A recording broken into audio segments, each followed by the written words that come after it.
PM Modi संसद में राहुल गांधी की चुनौती नहीं स्वीकार कर पाए और अब राहुल गांधी ने खुद खुलासा किया है कि मोदी क्यों ट्रंप का नाम नहीं ले पाए। राहुल ने यह भी कहा कि ट्रंप बार बार एक ही बात को इसलिए दोहरा रहे हैं क्योंकि वो ट्रेड डील में नरेंद्र मोदी को दबाएंगे। राहुल ने कहा कि आप देखना कैसी ट्रेड डील बनती है। राहुल ने यह भी कहा कि मोदी चीन का नाम भी नहीं ले पाए जबकि उसने पाकिस्तान की मदद की, जिसके बाद पीएम मोदी की लाल आंख पर सोशल मीडिया पर चर्चा हो रही है। नमस्कार, मैं हूं अंकुर और आप देख रहे हैं सत्येंद्र का खास शो बेबाक मुकेश। मुकेश जी, राहुल गांधी की चुनौती संसद में दी कि एक नाम इतना बोल दे कि ट्रंप झूठ बोल रहे हैं। झूठ बोलना तो दूर, ट्रंप का नाम भी नहीं लिया। अब राहुल गांधी ने ये बात कही, उन्होंने क्या बताया कि क्यों नहीं बोल पाए ट्रंप, वो आप बताएं। देखिए, ट्रंप का नाम वो इसलिए नहीं ले रहे हैं कि उन्हें एक तो डर ये सता रहा था कि ट्रंप अगर नाराज़ हो गए तो इसके कौन से दुष्परिणाम निकल सकते हैं। एक तो ट्रंप जो ट्रेड डील चल रही है वो डिरेल हो सकती है, पटरी से उतर सकती है, या ट्रंप ज़्यादा दबाव बना सकते हैं। और ट्रंप का बयान भी आ गया उसके बारे में कि 20 से 25% हम टैरिफ लगाएंगे अगर डील नहीं होगी। तो ट्रंप लगातार दबाव बनाने की कोशिश कर रहे हैं। एक तो इसका पक्ष जो राहुल गांधी ने कहा वो सही है और सरकार दबाव में है ट्रेड डील को लेकर, टैरिफ वार को लेकर। लेकिन ऐसी क्या वजह थी कि घुमा फिराकर प्रधानमंत्री ने कहा तो कि हमारे जो वैंस साहब है उनकी उपराष्ट्रपति, उनसे मेरी बात हुई थी, उनका फ़ोन आया था रात में और उसके अगले दिन फिर युद्ध विराम हो जाता है। तो एक तो स्वीकारोक्ति उनकी है कि ये अमेरिका की दखलंदाजी इसमें थी, लेकिन वो ट्रंप का नाम लेने से घबरा रहे। देखिए, ट्रंप की वजह से सबसे ज़्यादा फजीहत हुई है प्रधानमंत्री मोदी की भी और इस सरकार की भी, क्योंकि ट्रंप लगातार बोले जा रहे हैं कि युद्ध विराम हमने करवाया और ये यहाँ से उसका जवाब नहीं जा रहा है।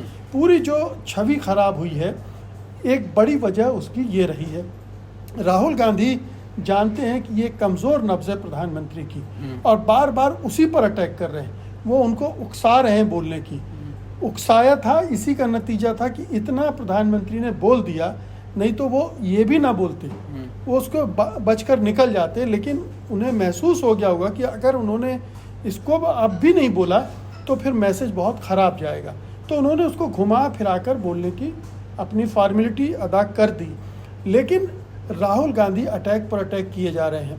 उन्होंने कहा कि अगर वो बोल देते तो ट्रंप नाराज़ हो जाते और ट्रंप नाराज़गी में वो जो युद्ध विराम की पूरी प्रोसेस में कहाँ क्या क्या बातें हुई, किस तरह से दबाव डाला गया, ये सारी चीज़ें अगर उन्होंने बोलनी शुरू कर दी तब क्या होगा। तब ये जो वैंस वाली कहानी इन्होंने बताई है कि 3 बार फ़ोन किए, मैं मीटिंग में था, मैंने नहीं लिया, फिर 1 घंटे बाद मैंने पलट कर फ़ोन किया, इस सारी कहानी का फलूदा निकल सकता है। तो ये एक दबाव बनाने की राहुल गांधी की अपनी एक रणनीति है और सच निकलवाने की भी रणनीति। अब आप देखिए कि इसी के जवाब में जयशंकर ने आज राज्यसभा में भी बोला और क्या क्या बोला उन्होंने कहा कि इस तारीख से इस तारीख के बीच ट्रंप से प्रधानमंत्री की कोई बातचीत ही नहीं हुई। अब हम सब जानते हैं कि दबाव डालने के लिए कोई ज़रूरी नहीं कि डोनाल्ड ट्रंप फ़ोन उठा के सीधे प्रधानमंत्री मोदी से बात करें। उन्होंने वैंस का रास्ता अपनाया। वैंस की बात वो स्वीकार कर चुके हैं कि जेडी वैंस का फ़ोन आया था। तो ये इतनी बात तो आम लोगों के भी समझ में आती है कि ट्रंप ने दबाव, कोई भी देश और ख़ासतौर से इतना बड़ा देश, इतना ताकतवर मुल्क है, ट्रंप इतने अपने आप को अहंकार के हिमालय पर्वत पर खड़े रखते हैं, तो वहाँ से वो क्यों प्रधानमंत्री को सीधे फ़ोन करेंगे।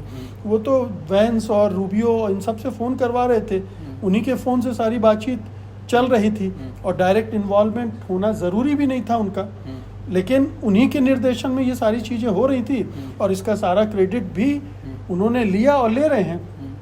तो ये जो डर है प्रधानमंत्री मोदी को कि पूरा सच कहीं सामने ना आ जाए, आज नहीं तो कल तो आएगा ही।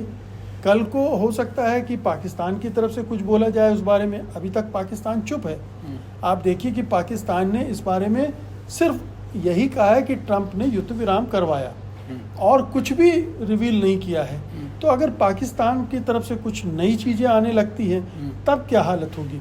तो ये दोनों इसके हिस्से हैं, जिसमें से पहला हिस्सा तो ये है कि ट्रंप की भूमिका क्या थी, और दूसरा अब जो ट्रेड डील जो 1 अगस्त उसकी डेडलाइन है, हो सकता है जिस तरह का ट्रंप का बयान माफ कीजिएगा आया है उसमें वो डेडलाइन थोड़ा आगे बढ़ जाए, थोड़ा सा नरमी दिख रही है मुझे, लेकिन टैरिफ के मामले में नरमी नहीं होगी, ये साफ दिख रहा है। अगस्त के बीच में कल जो रॉयटर्स पर खबर आई थी, अगस्त के बीच में सरकार के सूत्रों ने बताया कि एक ट्रंप की टीम भारत आ रही है, तब हो सकता है कि बातचीत या व्यापार समझौता आगे बढ़े। भारत क्यों नहीं मान रहा है उसका भी बातचीत मैंने आशुतोष सर से, आशुतोष की पैनी नज़र में की है, उसको भी दर्शकों को देखना चाहिए। आपको क्या लगता है कि जो बार बार ये कहा जाता है कि मोदी की ट्रंप ने नस दबा रखी है, नब्ज पकड़ रखी है और इसलिए मोदी जी उनके खिलाफ नहीं बोल पाते हैं, और अभी राहुल ने ये बोला कि क्यों नहीं बोल पा रहे हैं, क्यों बार बार ट्रंप दोहराते हैं। राहुल की बात से आप सहमत हो रहे हैं कि क्योंकि वो विपक्षी नेता वो तो ऐसी बात बोलेंगे? देखिए, राहुल की बात से सहमत होने का प्रश्न इसमें नहीं है। सवाल ये है कि सरकार कितना खुलकर सामने आ रही है, सरकार कितनी पारदर्शिता दिखा रही है। अगर सरकार की तरफ से, प्रधानमंत्री मोदी की तरफ से साफ साफ बातें कह दी गई होती तो न राहुल गांधी को मौका मिलता और ना हमें आपको उस पर शक करने का मौका मिलता। वो इसलिए भी तो नहीं बोल सकते क्योंकि एक सुपर पावर है अमेरिका, उसके खिलाफ बोलना, आप तो भड़का रहे हैं, आप थोड़ी कूटनीति करते हैं, मतलब राहुल गांधी थोड़ी कर रहे हैं कूटनीति तो प्रधानमंत्री करेगा, विदेश मंत्री करेगा, तो वो आपके भड़कापे में थोड़ी आएंगे, वो अपने संबंध क्यों खराब करेंगे। हो सकता है अंदर अच्छी बातचीत चल रही हो और ट्रंप जैसे आपने कहा कि अहंकार के हिमालय पर बैठे हुए हैं, तो उनको डील करने का उन्हें तरीका भी आता हो मोदी जी को। देखिए, डील करने का तरीका आता होता तो बात यहाँ तक क्यों जाती। अगर युद्ध विराम हुआ था तो किन शर्तों पर हुआ था ये भी बताना चाहिए था, उसी समय क्यों हुआ।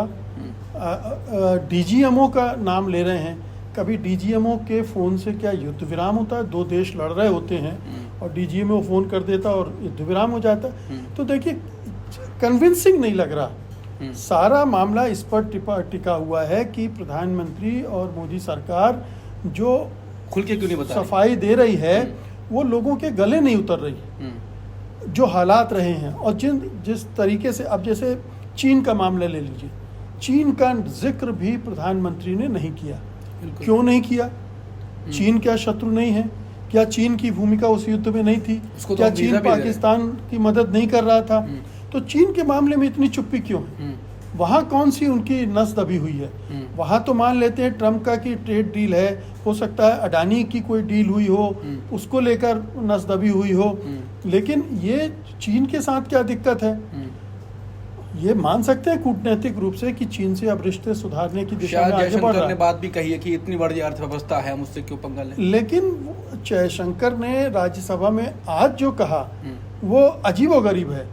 वो आज की बात नहीं कर रहे हैं, ये तो यूपीए के कार्यकाल में हुआ था, कांग्रेस के राज में हुआ था, चीन के साथ रिश्तों की बात ये हुई थी और पीओके दे दिया। मतलब कोई सवाल आज का किया जाएगा तो वो सीधे जाएंगे नेहरू युग में, राजीव और इंदिरा की बात करेंगे, पिछली सरकारों की बात करेंगे।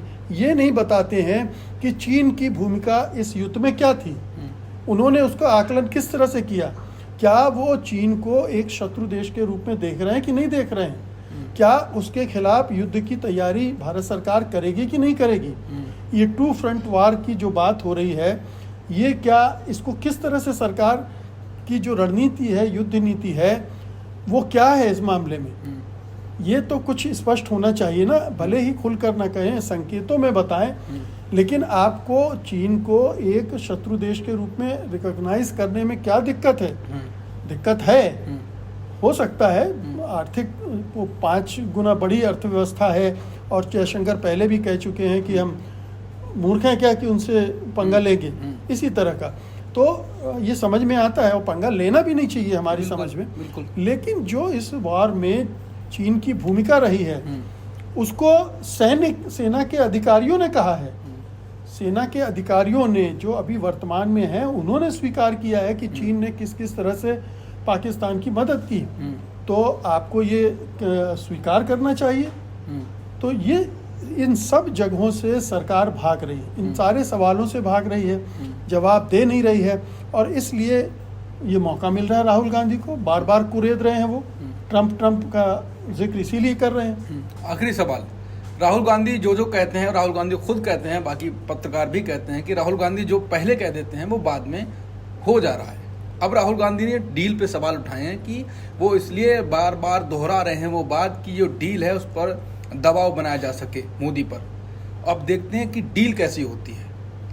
क्या डील ट्रम्प के हिसाब से होगी, क्योंकि जो डील में बातें अटक रही है वो कृषि क्षेत्र, डेयरी सेक्टर, इसको लेकर, और जिसको भारत को मान नहीं रहा है कि हम अपनी विदेशी कंपनियों को भारत में नहीं आने देंगे इस सेक्टर में। आपको लगता है कि ट्रम्प की बात है, फार्मास्यूटिकल भी है, इलेक्ट्रॉनिक गुड्स की भी बात है, ये तीनों चारों चीजें, इन सब में मामले बातचीत फंसी हुई है, उस पर बातचीत चल रही है। लेकिन दोनों चीजें हैं, वो ट्रम्प की इस पूरी कहानी को भी रिवील करना चाहते हैं। ये जो बार बार खींचना जिसको कहते हैं ना कि युद्ध विराम क्यों हुआ, वो दबाव कैसे काम किया, वो चीज भी निकलवाना चाहते हैं। सरकार को वो उकसा रहे हैं कुछ बोल दे ताकि वहां से रिएक्शन आए, वाशिंगटन से ट्रम्प का रिएक्शन आए। ये स्ट्रेटजी है राहुल गांधी की, और सरकार ये समझती होगी, ऐसा नहीं है। प्रधानमंत्री मोदी भी समझते हैं, इसीलिए बच बचा के निकल रहे हैं वो। लेकिन वो दबाव बना के रखेंगे, और कोई आश्चर्य नहीं कि ये दोनों जो भविष्यवाणियां वो कर रहे हैं वो दोनों सही साबित हो जाएं। ट्रम्प भी आज नहीं तो कल बोल देगा। और ट्रेड डील में तो जब यूरोपियन यूनियन ने घुटने टेक दिए ट्रम्प के सामने, वो भी तो बड़ा जोर शोर से बात कर रहा था कि हम जितने टैरिफ आप लगाओगे उतने हम लगाएंगे। लेकिन अमेरिका पर उसने 0 टैरिफ स्वीकार कर लिया और अमेरिका ने 15% का टैरिफ लगा दिया है। तो ये दिक्कत आने वाली है, ट्रेड डील में दिक्कत होगी। और देखना ये है कि ये जो बहुत ही संवेदनशील सेक्टर हैं जिनकी बात आपने की, एग्रीकल्चर है, डेयरी प्रोडक्ट का है, फार्मास्यूटिकल्स है, इसमें किस हद तक समझौता करती है सरकार और कब तक बचती है। ठीक है, अगस्त के मध्य में आएगी, 1 महीने और लगा लीजिए, लेकिन ये डील तो करनी है आपको, और जब डील खुलकर सामने आएगी तब क्या होगा, तो इसका इंतजार करना होगा। बिल्कुल, पीएम मोदी ट्रम्प का नाम नहीं ले रहे हैं। हो सकता है उनकी एक कूटनीति हो, रणनीति हो, कि हो सकता है ट्रम्प को अपने हिसाब से कहीं बात बन रही हो। और राहुल गांधी ने जो कहा है कि डील देखते हैं कैसी होती है, उनके हिसाब से हो सकता है ट्रम्प हावी रहें। इस पर रहेगी सबकी नज़र। तब तक के लिए नमस्कार। अगले सब्जेक्ट पर, अगले विषयों पर सत्य हिंदी पर चर्चा होती रहेगी। तब तक के लिए आप सत्य हिंदी पे वीडियोस देखते रहें और सत्य हिंदी को सब्सक्राइब करें। सत्य हिंदी का जो सब्सक्राइब के बाद बेल आइकन का बटन दबाएगा उसे भी दबा दें, जिससे आपको नोटिफिकेशन मिल जाए। और सत्य हिंदी का एक ऐप भी है, उसे भी डाउनलोड कर लें। नमस्कार।